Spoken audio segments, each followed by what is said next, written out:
नमस्कार, news room live में आपका बहुत बहुत स्वागत है और मैं हूं आपके साथ शीतल शर्मा। सुबह के 11 बज चुके हैं और 11 बजे वक्त तो चलता है न्यूज रूम लाइव का। अगले 40 से 45 मिनट तक हम लगातार आपके साथ बने रहेंगे और ढेर सारी खबरें भी बताएंगे। देश दुनिया से जुड़ी हर एक खबर होगी। देश में सियासत किस कदर रुख मोड़ रही है, विदेशों में भारत का डंका कहां बज रहा है और प्रधानमंत्री नरेंद्र मोदी का दौरा कहां कहां हुआ, किस तरह से एक दूसरे देशों के साथ रिश्ते बने, हर एक अपडेट बारीकी के साथ और अपने ग्राउंड रिपोर्टर से जुड़ी हुई जानकारी के साथ आप तक पहुंचाएंगे। दिल्ली का पॉल्यूशन, दिल्ली की सियासत, संसद की सियासी सरगर्मी, हर खबर आपके साथ होगी। लेकिन शुरुआत इस वक्त की कुछ मुख्य हेडलाइंस के साथ करेंगे।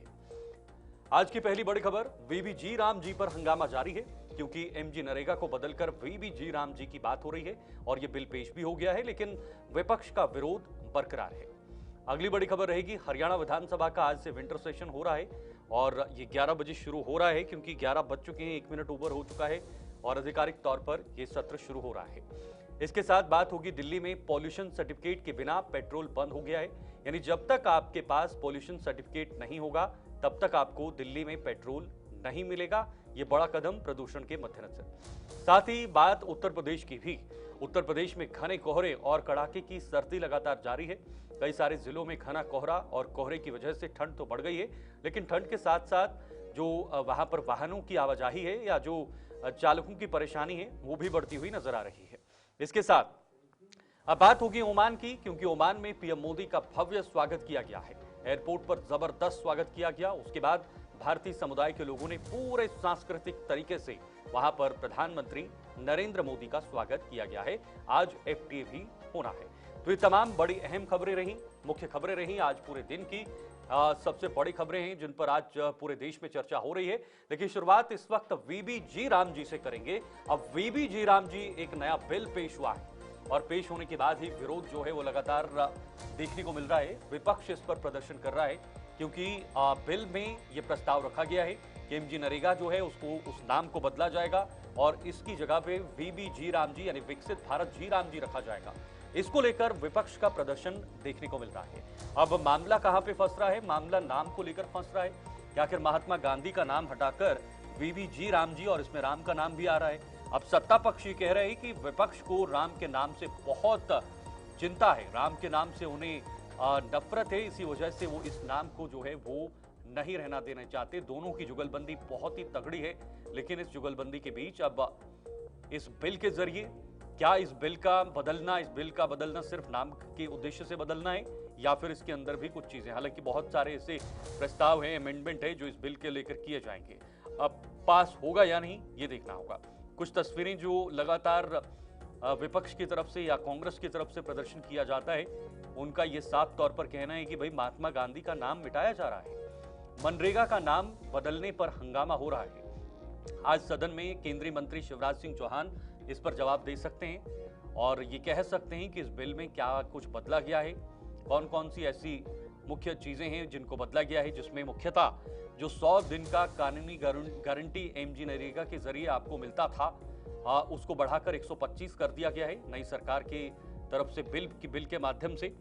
और इसमें जो 100% केंद्र सरकार की तरफ से फंडिंग होती थी, पेमेंट होती थी, लेकिन अब इसको 40% राज्य सरकार को भी देना पड़ेगा, यानी 60 और 40 के रेशो से ये चलेगा। उसके अलावा जो काम मजदूर करते थे अपनी मर्जी से करते थे और अब ये तय काम पर ही पैसा मिलेगा, यानी जो सरकार तय करेगी उसी पर पैसा मिलेगा। क्योंकि अक्सर ऐसी चीजें देखने को मिलती थी कि भाई काम दिखाकर या कहीं और का काम दिखाकर उसे प्रेजेंट किया जाता था और उसमें पैसे निकाल लिए जाते थे।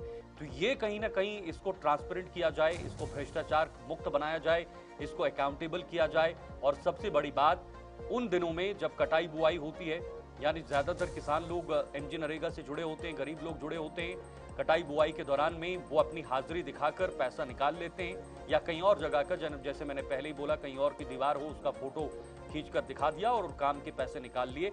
अब वैसा नहीं होगा, सरकार का ये तर्क है, इसको बदला जाएगा। मजदूर अवेलेबल होंगे, हाजिरी 125 दिन की मांगी जाएगी और उस अटेंडेंस के बेसिस पे ही पेमेंट होगी। उसमें से 40% जो है वो राज्य सरकार को देना होगा।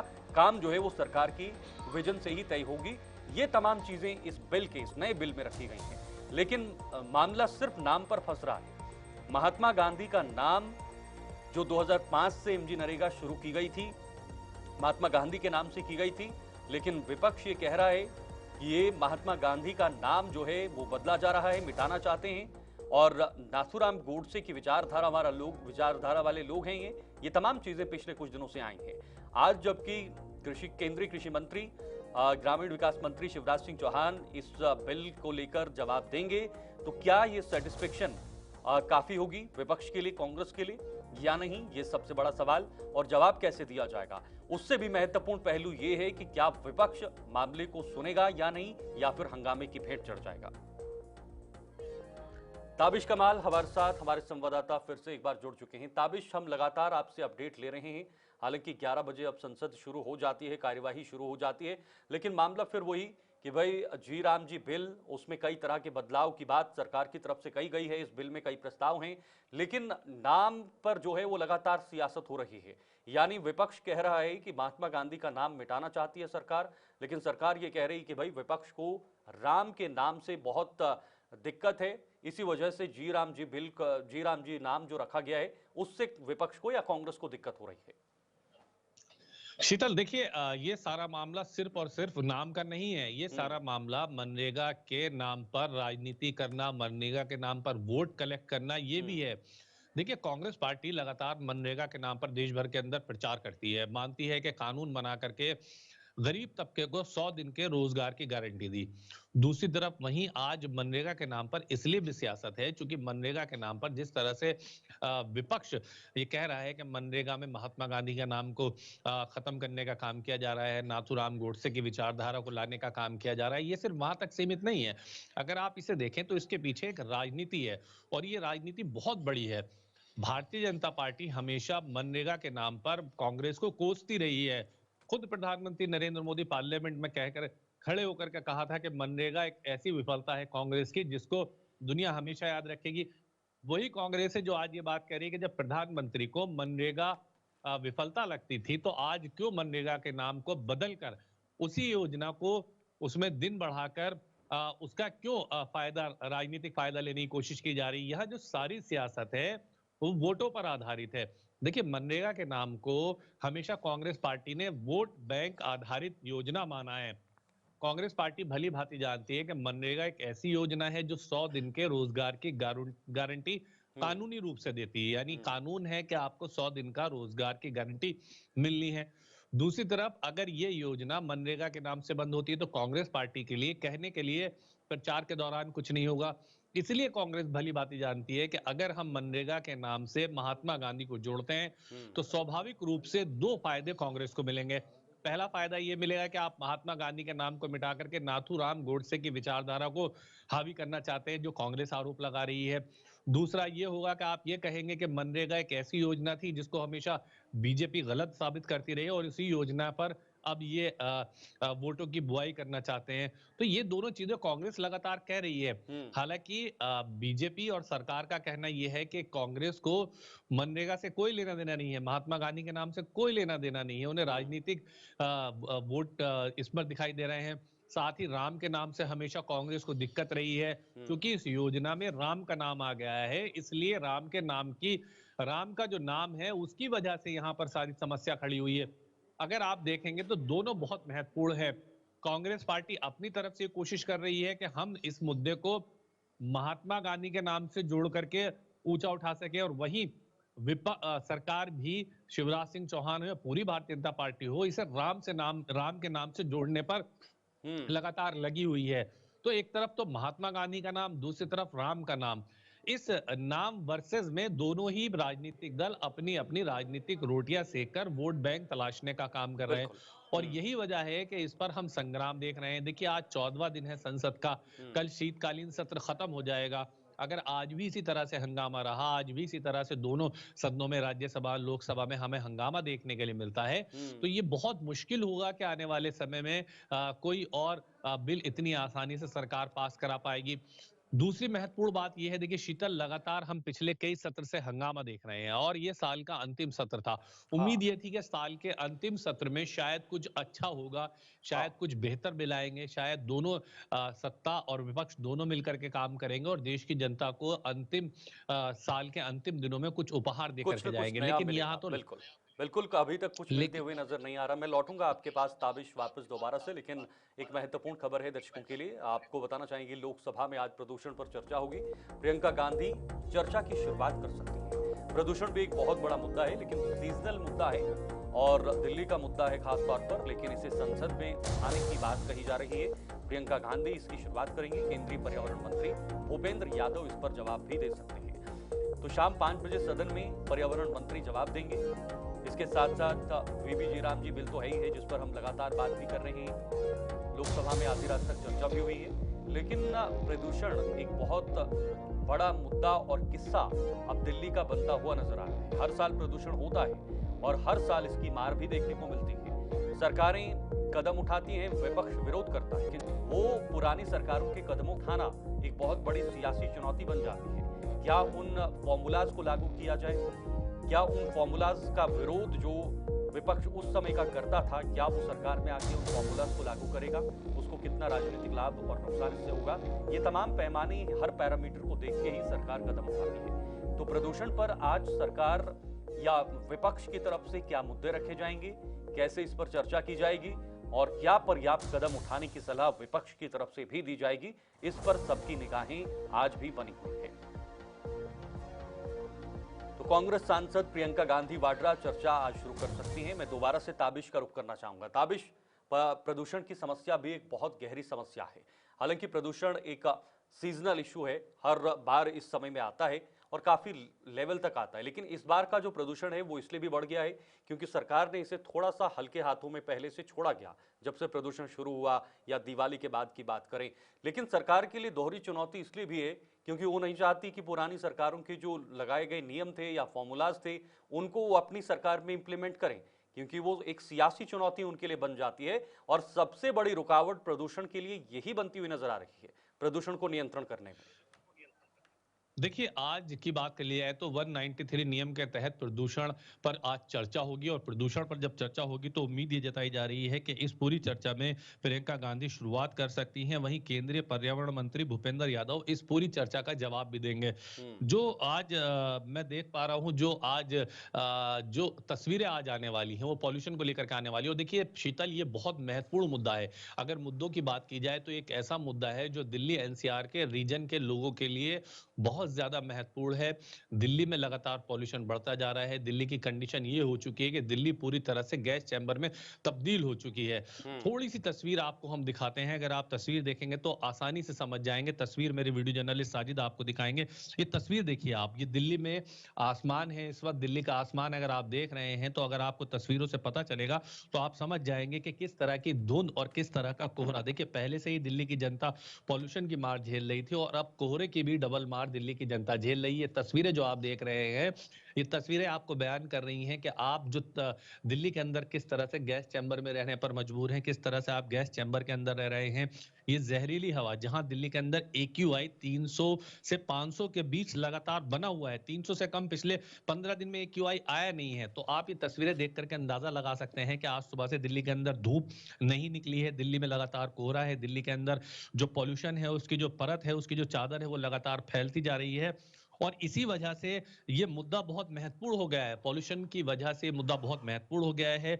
लोकसभा में आज पर्यावरण मंत्री भूपेंद्र यादव इसका जवाब देंगे। प्रियंका गांधी हो सकता है इसकी शुरुआत करें, लेकिन इससे पहले हमने अपोजिशन के सांसदों को देखा कि किस तरह से पॉल्यूशन पर सरकार को घेरते हुए नजर आए। देखिए, दिल्ली एनसीआर रीजन की अगर हम बात कर लें तो दिल्ली एनसीआर के दो महत्वपूर्ण इलाके, जिसमें उत्तर प्रदेश और हरियाणा जो एनसीआर रीजन में लगते हैं, इन दोनों में भी वही हालात हैं जो दिल्ली के अंदर हैं।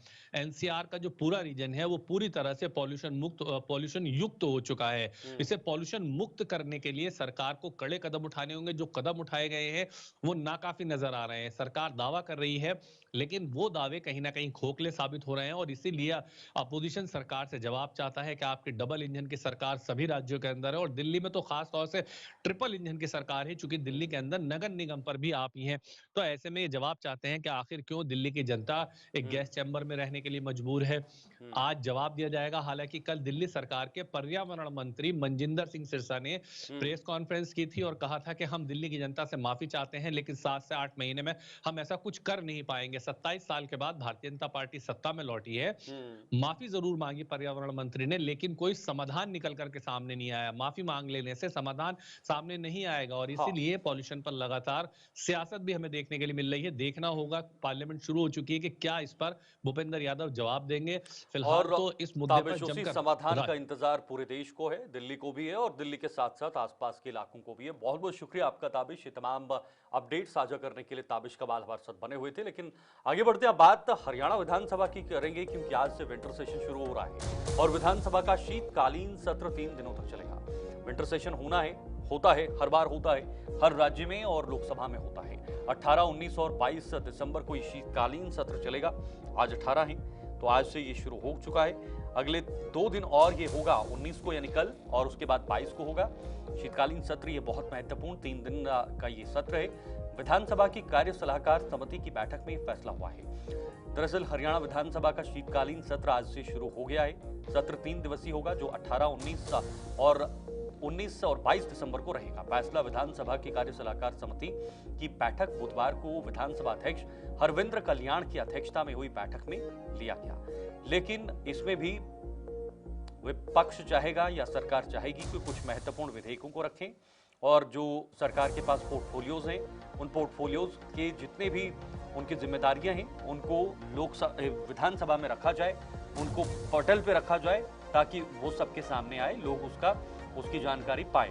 उधर से पक्ष की तरफ से विपक्ष जो है वो लगातार सरकार को निशाना साध सकता है। कई ऐसे मुद्दे हैं, एनसीआर के इलाकों में प्रदूषण हो या फिर किसानों से जुड़े मुद्दे हों या बाकी अन्य मुद्दे हों, उनको लेकर जरूर विपक्ष की तरफ से जो है वो कहीं ना कहीं सवाल खड़े किए जा सकते हैं।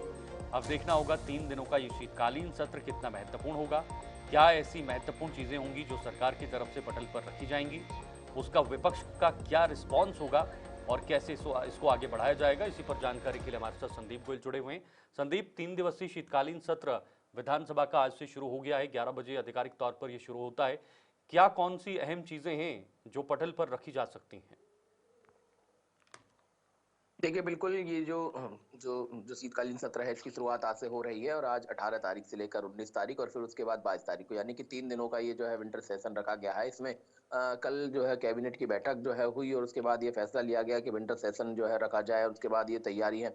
हालांकि सरकार कह रही है कि जो जो अभी तक जो काम रुके हुए थे उन पर चर्चा हो सकती है, कुछ नए विधेयक जो है सरकार लेकर आ सकती है। लेकिन विपक्ष जो है कहीं ना कहीं सवाल खड़े करते हुए भी नजर आएगा, क्योंकि जिस तरह से ये मामला अब उठाया जा रहा है, कांग्रेस की ओर से कहा जा रहा है कि हरियाणा जो है खिलाड़ियों की धरती रही है और खिलाड़ी जो चैंपियन है वो गोल्ड मेडल लेकर आते हैं, लेकिन जो मैच इस बार जो जो खेल हो रहे हैं वो गुजरात में क्यों हो रहे हैं, इसको लेकर भी जो है कांग्रेस सवाल सरकार से उठा सकती है। साथ ही पॉल्यूशन का मुद्दा हो, चाहे बेरोजगारी का मुद्दा हो, ये बहुत सारे ऐसे मुद्दे हैं जो कांग्रेस जो है मौजूदा सरकार बीजेपी से जो है उठाना चाहती है। ऐसे में ये भी सवाल जो है वोट चोर गद्दी छोड़ को लेकर, जिस तरह से हरियाणा में चुनावों के बाद जो बीजेपी की सरकार बनी उसमें ये कहा जा रहा था कि कांग्रेस जो है उससे नाराज थी और ये कह रही थी कि बहुत ज्यादा जो है इस चुनाव में घपलेबाजी हुई है। तो ये तमाम मुद्दे जो है इस बार विधानसभा में उठाने का काम कांग्रेस करेगी, लेकिन सरकार की ओर से जरूर है कि उनकी ओर से भी बहुत सारे ऐसे बयान होंगे जिनको दिया जाएगा। सरकार कई ऐसे प्रोजेक्ट या कई ऐसी जो है नई स्कीम लेकर आना चाहती है, लेकिन देखने वाली बात यह होगी कि क्या कुछ जो है इस पूरे विधानसभा के सत्र में देखने को मिलेगा।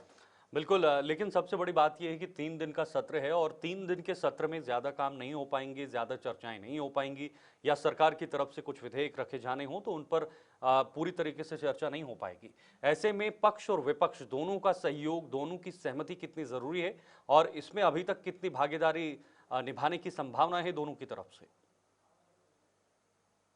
देखिए, बहुत मुश्किल है शीतल ये कह पाना कि निभाएंगे कैसे दोनों पक्ष, क्योंकि बहुत सारे ऐसे मामले हैं जिनमें कांग्रेस कहीं ना कहीं सरकार को घेरने का प्रयास बनाए हुए है। चाहे जो वोट चोरी वाला मामला था जिसमें राहुल गांधी ने प्रेस कॉन्फ्रेंस करके सीधे तौर पर ये कहा था कि हरियाणा में अलग अलग विधानसभाओं में कैसे बीजेपी ने जो है वहां पर वोटरों की संख्या बढ़ाने का काम किया, फर्जी वोट जो है वहां पर चुनावों में चुनाव आयोग की मदद से डाले गए। तो वो जब प्रेस कॉन्फ्रेंस हुई उसके बाद जो है ये माना जा रहा है कि अब जो पहली विधानसभा सत्र होगी तो ये एक हंगामेदार हो सकती है। कांग्रेस को उसको न पूरे जोर विरोध के साथ जो है उठाने का काम करेगी। साथ ही बेरोजगारी एक बहुत महत्वपूर्ण मुद्दा हरियाणा में बना हुआ है, क्योंकि पिछले दिनों एक चर्चा निकलकर सामने आई कि कैसे यहाँ से कुछ लोगों को रोजगार के लिए बहकाकर उनको जो है दुबई ले जाया जा रहा था, लेकिन उनको जो है दूसरे देश पहुंचाया गया और वहां पर उनको जो है युद्ध में शामिल करा लिया गया। ये बहुत सारे ऐसे मुद्दे हैं जो हरियाणा में कांग्रेस जो है सरकार को घेरने के लिए उठाने का काम करेगी। अब देखने वाली बात ये सरकार कैसे इनका जवाब देती है, और जो सरकार की नीति है जो, या कोई नए प्रयोग जो वाली है, या कोई नया जो काम है वो लेकर आने वाली है, क्या उन पर चर्चा संभव हो पाएगी? संदीप, हरियाणा में कुछ बातें हमेशा गूंजती हैं, खास तौर पर किसान और उसके अलावा बेरोजगारी, क्योंकि बेरोजगार के मामले में हरियाणा काफी पिछड़ता हुआ नजर आ रहा था पिछले कुछ दिनों में इंडेक्स पर देखा जाए।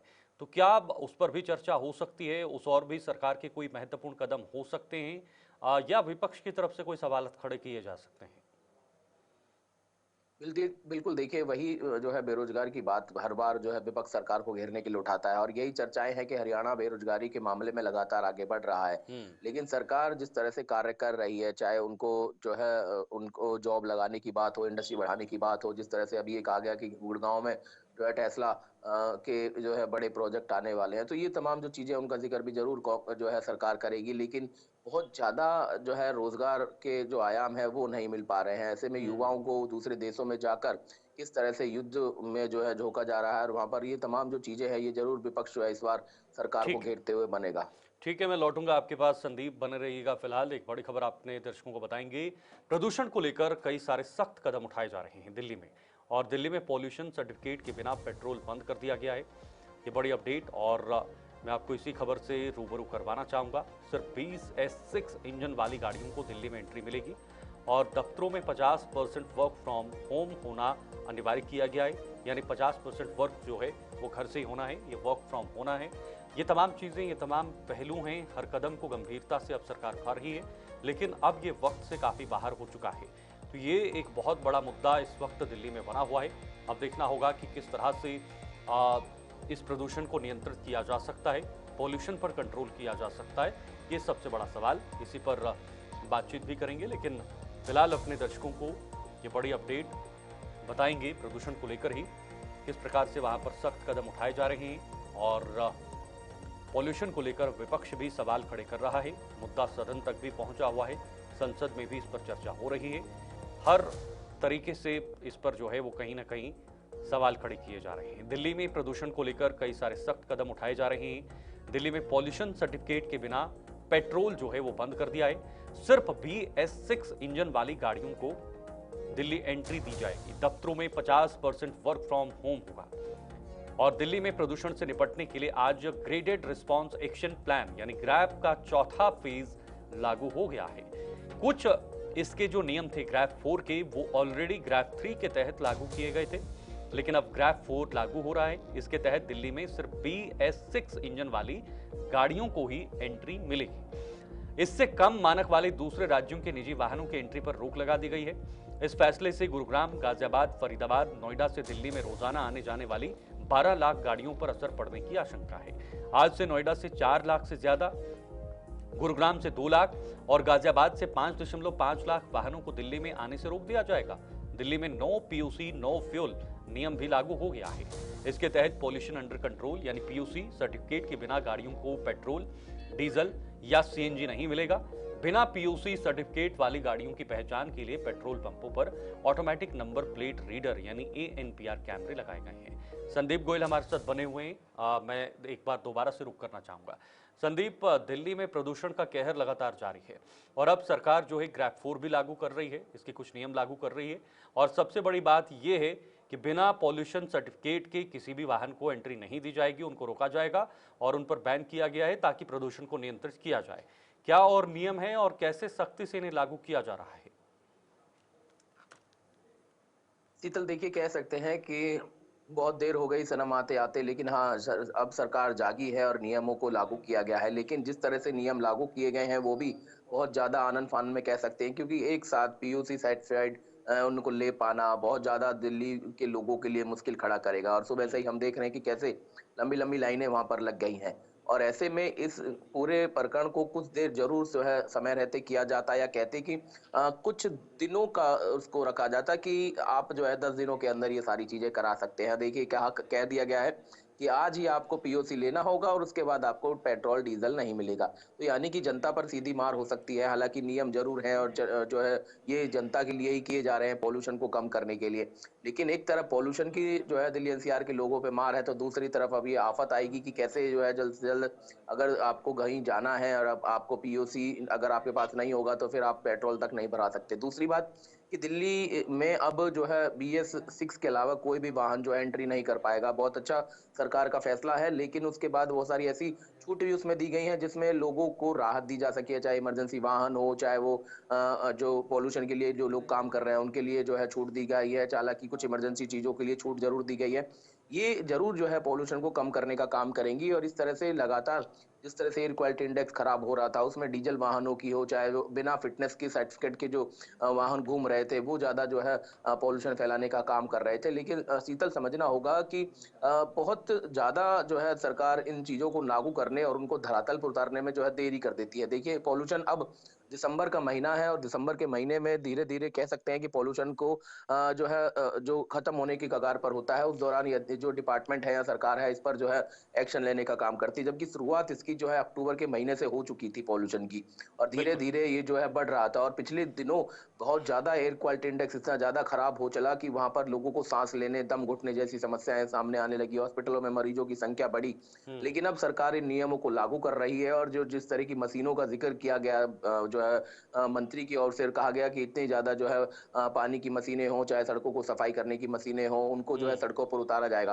बिल्कुल। शीतल, ये भी समझने वाली बात है कि सरकार जरूर इन नियमों को लागू कर रही है या इन चीजों को लागू करके जो है अब उनको जो है जमीन जमीन पर उतारा जाएगा। लेकिन अगर ये समय रहते किए जाते तो इतनी ज्यादा नौबत जो है लोगों को भुगतनी नहीं पड़ती। और अब ठीक धीरे है धीरे संदीप। अगर पॉल्यूशन कम होता है हाँ। तो फिर इन मशीनों का जो पैसा है या इन चीजों पर जो खर्च होने वाला पैसा है और जो डीजल जो उन गाड़ियों में डलेगा, जो पेट्रोल डलेगा, वो सब जनता के पैसों का पैसा बिल्कुल होता है। बिल्कुल। लेकिन अब वही है कि अपना खाना पूर्ति करने और अपने पीठ थपथपाने का काम सरकार कर रही है। हम्म। उन उन ठेकेदारों, उन लोगों को पैसा पहुंचाने का काम सरकार करेगी जो अब तो सड़कों मतलब पर पानी अभी तक छिड़केंगे, जो डीजल छिड़केंगे। संदीप, ये कहा जा सकता है कि सरकार पॉल्यूशन को कंट्रोल करने में अभी पूरी तरीके से असमर्थ है और पूरी तरीके से नाकाम है। बहुत बहुत शुक्रिया ये तमाम अपडेट के लिए फिलहाल संदीप।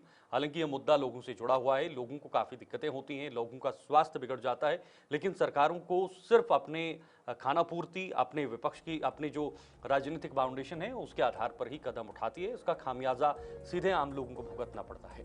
अब बात उत्तर प्रदेश की। उत्तर प्रदेश में घने कोहरे के साथ कड़ाके की सर्दी शुरू हो गई है और मौसम विभाग ने अलर्ट भी जारी किया है। 20 जिलों में अत्यधिक घने कोहरे का रेड अलर्ट जारी किया है। 20 दिसंबर तक ऐसा ही मौसम बना रहेगा और मौसम विभाग ने प्रदेश के 20 जिलों में अत्यधिक घने कोहरे का रेड अलर्ट जारी किया है और साथ ही इन इलाकों में संभावित शीत दिवस की भी चेतावनी जारी की गई है। संभावना जताई गई है कि 20 दिसंबर तक प्रदेश में कमोबेश ऐसा ही मौसम रहने वाला है। तो उत्तर प्रदेश में इतना घना कोहरा है इस वक्त कि मतलब कुछ भी नजर नहीं आ रहा। विजिबिलिटी बहुत कम है, चीजें इनविजिबल हो गई हैं। ये तस्वीर आप जरा देख लीजिए, कितनी विजिबिलिटी कम है, दिखाई नहीं दे रहा। इससे ठंड तो बढ़ी गई है, लेकिन इसके साथ साथ एक जो सबसे बड़ा पहलू इस पूरी चीज से नजर आता है वो ये है कि गाड़ियां टकरा जाती हैं। जब नजर नहीं आता या रात के समय गाड़ियों में स्पीड होती है तो गाड़ियां टकरा जाती है, फिर उसके बाद एक के बाद एक गाड़ियां टकरा जाती है। और इसका एक उदाहरण हमने 2 दिन पहले देखा। लगभग 7 से 8 बसें एक साथ टकराई, उनमें 3 कारें भी थे जो टकरा गई। कुल मिलाकर 7 से 8 या 8 से 10 गाड़ियां टकराई, जिसमें कई लोगों की मौत भी हुई और कई लोग उसमें घायल भी हुए। तो ये सबसे बड़ा चैलेंज है। इसके साथ साथ जो लोग बाहर फुटपाथ पर सोते हैं या बाहर सड़कों पर सोते हैं या सड़कों के किनारों पर सो जाते हैं, उनके लिए उत्तर प्रदेश सरकार की तरफ से पर्याप्त कदम उठाए गए हैं। रेन बसेरों का वहां पर इंतजाम किया गया है और वहां उनको रेन बसेरों में रखा जाएगा। वहां पर अलाव का सहारा और बाकी ठंड से बचने के जितने भी सहारे हैं उनका प्रबंध भी सरकार की तरफ से किया गया है। इसको लेकर सीएम योगी आदित्यनाथ ने तमाम कड़े निर्देश सभी अधिकारियों को दिए हैं, जिला स्तर पर भी दिए हैं और बाकी जो प्रदेश स्तर पर तमाम बड़े अधिकारी हैं उनको सीधे तौर पर ये निर्देश हैं। अब कुछ चीजें हैं जिनको ध्यान में रखना सबके लिए बहुत ज्यादा जरूरी है।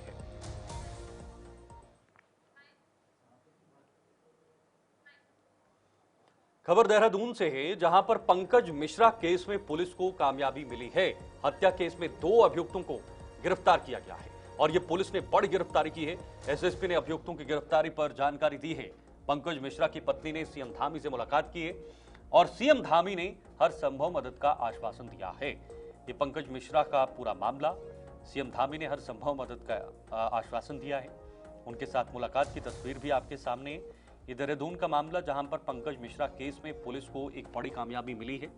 हत्या केस में 2 अभियुक्तों को अभी तक गिरफ्तार किया गया है और उनसे पूछताछ भी जारी है।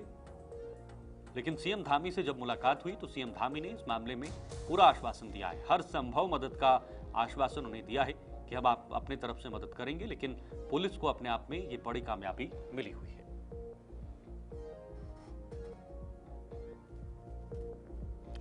तो आपको बता दें, दिवंगत पंकज मिश्रा की जो हत्या हुई थी उसमें ये पुलिस को कामयाबी मिली है। यह पत्रकार पंकज मिश्रा की पत्नी लक्ष्मी मिश्रा ने अपने भाई अरविंद मिश्रा के साथ मुख्यमंत्री पुष्कर सिंह धामी से मुलाकात की और उन्हें पंकज मिश्रा की मौत से जुड़े हालात के बारे में बताया है।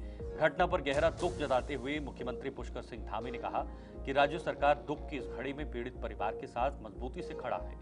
परिवार को हर संभव मदद का भरोसा देते हुए उन्होंने कहा कि इस मामले में उचित कानूनी कार्रवाई सुनिश्चित की जाएगी और किसी भी स्तर पर कोई लापरवाही बर्दाश्त नहीं की जाएगी। ये सीएम धामी की तरफ से कहा गया है। धनराज गर्ग हैं हमारे संवाददाता, देहरादून से इस वक्त फोन लाइन पर हैं। धनराज, क्या जानकारी है? पत्रकार पंकज मिश्रा की हत्या को लेकर सीएम धामी ने भी ये आश्वासन दिया है कि हम आपके साथ खड़े हैं और आपको न्याय मिलेगा, जरूर मिलेगा। बिल्कुल शीतल, देखिए जो मामला निकलकर सामने आया था कि पंकज मिश्रा की हत्या कर दी गई थी, जिससे फलस्वरूप देखिए पुलिस को एक सूचना मिली थी कि पंकज मिश्रा अपने कमरे में ही कहीं न कहीं पड़े हुए थे और बेहोशी की हालत में थे। लेकिन जिस तरीके से उनको डॉक्टर के यहाँ भेजा गया था तो वहाँ पर उनको मृत घोषित कर दिया गया, जिसके बाद पूरी जाँच पड़ताल के बाद कहीं न कहीं पुलिस को ये बड़ी कामयाबी मिली है कि पुलिस ने ये साफ कर दिया है कि पंकज मिश्रा की हत्या की गई है, क्योंकि इसमें एक अन्य पत्रकार भी शामिल है जिसको गिरफ्तार कर लिया गया है। यानी कि अमित सहगल का नाम निकलकर सामने आया है जिसको अभी गिरफ्तार कर लिया गया है। और वहीं देखिए मुख्यमंत्री पुष्कर सिंह धामी ने इस पूरे मामले का संज्ञान लिया है और लेने के बाद मुख्यमंत्री पुष्कर सिंह धामी ने जो पंकज मिश्रा के परिजन है उनको आश्वासन दिया है कि पूरी सरकार उनके साथ खड़ी है और किसी भी तरह का अन्याय नहीं होने दिया जाएगा और जो दोषी है उन पर कड़ी से कड़ी कार्रवाई की जाएगी। कब तक इनको न्याय मिलेगा और कैसे न्याय का रास्ता खुलेगा इनके लिए, क्योंकि सभी को ये उम्मीद होती है सरकार से?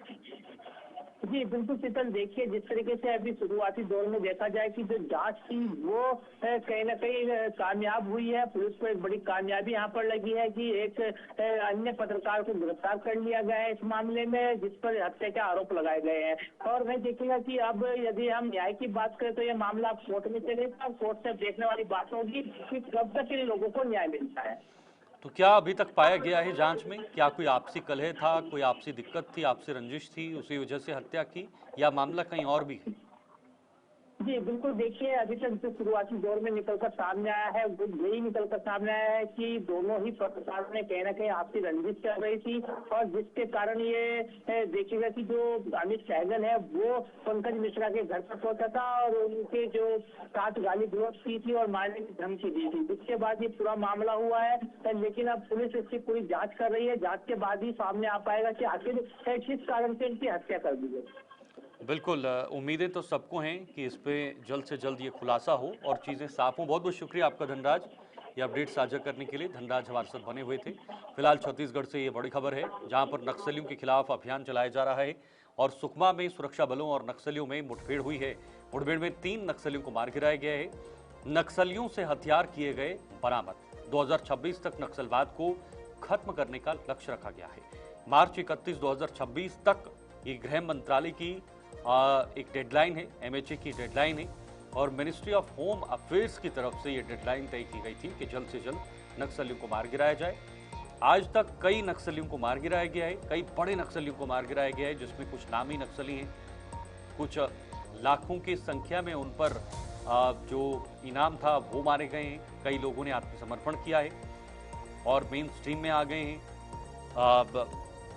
और अपनी जिंदगी को दोबारा से शुरू किया है। तो सरकार का ये साफ संदेश है नक्सलियों के लिए कि आप या तो आत्मसमर्पण कीजिए या तो आप मरने के लिए तैयार हो जाइए। तो ऐसे में ये अभियान इतने बड़े स्तर पर चले गया है कि इसे एक बहुत बड़ी उपलब्धि के तौर पर देखा जाता है। और हो भी क्यों ना, क्योंकि बड़े पैमाने पर नक्सल की रेड जो थी उसको खत्म करने का प्रयास किया गया है। जो बड़े बड़े कमांडर थे उनको मारा गया है, जो बड़े बड़े नक्सलवादी थे उनको मारा गया है, और उनके मारने से जो छोटे छोटे नक्सली थे वो खुद ब खुद आकर अपना आत्मसमर्पण कर रहे थे। और आत्मसमर्पण करने के बाद सरकार उन्हें मदद भी कर रही है, उनको दोबारा से पुनर्जीव करने के लिए मदद कर रही है, ताकि वो मेन स्ट्रीम में आकर अपना कारोबार शुरू करें, अपना सामान्य जनजीवन शुरू करें। उसको लेकर ये कदम उठाया जा रहा है।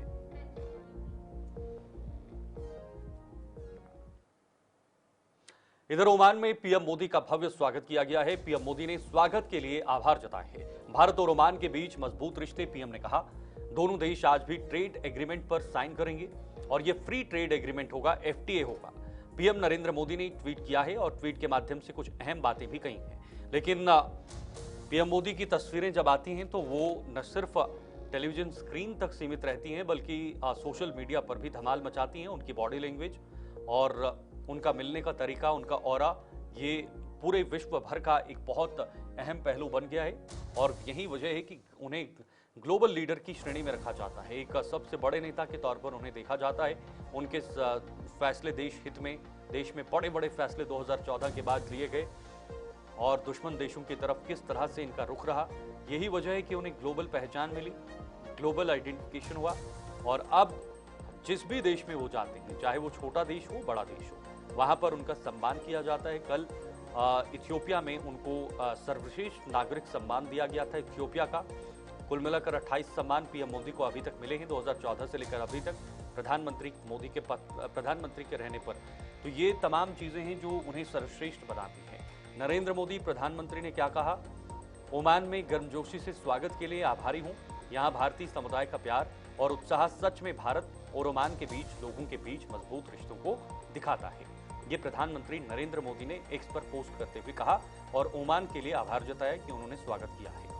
आज FTA भी होना है, फ्री ट्रेड एग्रीमेंट भी होना है, क्योंकि अमेरिका ने भारत पर भारी भरकम टैरिफ लगाया था। उसके बाद सरकार चाहती है कि छोटे छोटे देशों से भी हमारे जो रिश्ते हैं वो मजबूत हों, आयात निर्यात हो, फ्री ट्रेड एग्रीमेंट हो, जिससे भारत को भी फायदा होगा, ओमान को भी फायदा होगा, आयात होगा, निर्यात होगा, तमाम चीज़ों को आदान प्रदान होगा।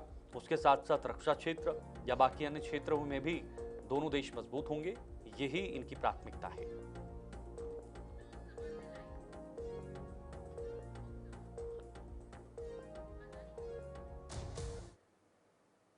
चलिए जरा सीधे आपको लिए चलते हैं लोकसभा में, जहां पर इस वक्त कार्यवाही जारी है। सीधी तस्वीरें आपको दिखाते हैं। And investigation on these issues, whether the minister is going to investigate. I already telephoned you 2-3 times about these incidents, whether the minister is going to take serious action against this. सम्मान्य speaker महोदय, हमने contractor के खिलाफ सम्मान्य सदस्य ने phone किया है, हमने स्ट्रिक्ट एक्शन लिया है। हमने केरल सरकार में पैसे डिपॉजिट किए थे कि जब केरल में क्या कि रोड के बाजू में सर्विस रोड करने के लिए जगह कम है, तो आप पुलिस प्रोटेक्शन के लिए कंट्रोल करने के लिए रखे थे।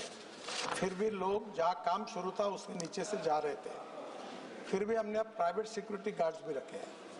दूसरी बात, सम्मान्य सदस्य ने जो कहा, ऐसे 3 इंसिडेंट केरल में हुए। इस बार बरसात भी बहुत आई, लैंडस्लाइड्स भी हुई और कुछ क्वालिटी के प्रॉब्लम भी सामने आए। जो हम लोग विशेष रूप से रोड का काम करते समय हमारे पास जो डाइवर्शन बनाते हैं, वो डाइवर्शन हम टेम्परेरी क्वालिटी के बनाते हैं और बाद में वो कोलैप्स हो जाते हैं। ये ध्यान में आने के कारण अब पॉलिसी डिसीजन ये लिया है कि निश्चित रूप से उसी क्वालिटी, सीमेंट कंक्रीट के और अच्छी क्वालिटी के वो बनाए, ताकि किसी भी हालत में वो कोलैप्स ना हो, खराब ना हो। जो स्ट्रक्चर्स के फेलियर के बारे में है, उसके बारे में भी पूरी इंक्वायरी हुई है और लगातार हम इसके बारे में कॉशियस भी हैं और कड़क कार्रवाई भी कर रहे हैं। एक बात इम्पॉर्टेंट है कि केरल की ऐसी एक अलग सिचुएशन है कि रोड के बाजू में डेवलपमेंट हुई है, तो वहाँ डाइवर्शन करने के लिए भी जगह नहीं है। और जो रोड पर आज मैक्सिमम एक्सीडेंट हुए वो वहाँ की एक प्रकार से पूरी तरह हार्ट लाइन है और इसलिए वहाँ ये समस्या आई। काफ़ी मेंबर ऑफ पार्लियामेंट सम्माननीय इनका मुझे फ़ोन आया था, मैंने उनसे बात भी की। माननीय मुख्यमंत्री भी यहाँ आके गए और केरल के काफी सदस्य भी मुझे मिले हैं इस बार। चलिए न्यूज रूम लाइव में अभी के लिए फिलहाल इतना ही। वक्त एक ब्रेक का है, आप बने रहिए हमारे साथ, खबरों का सिलसिला जारी है।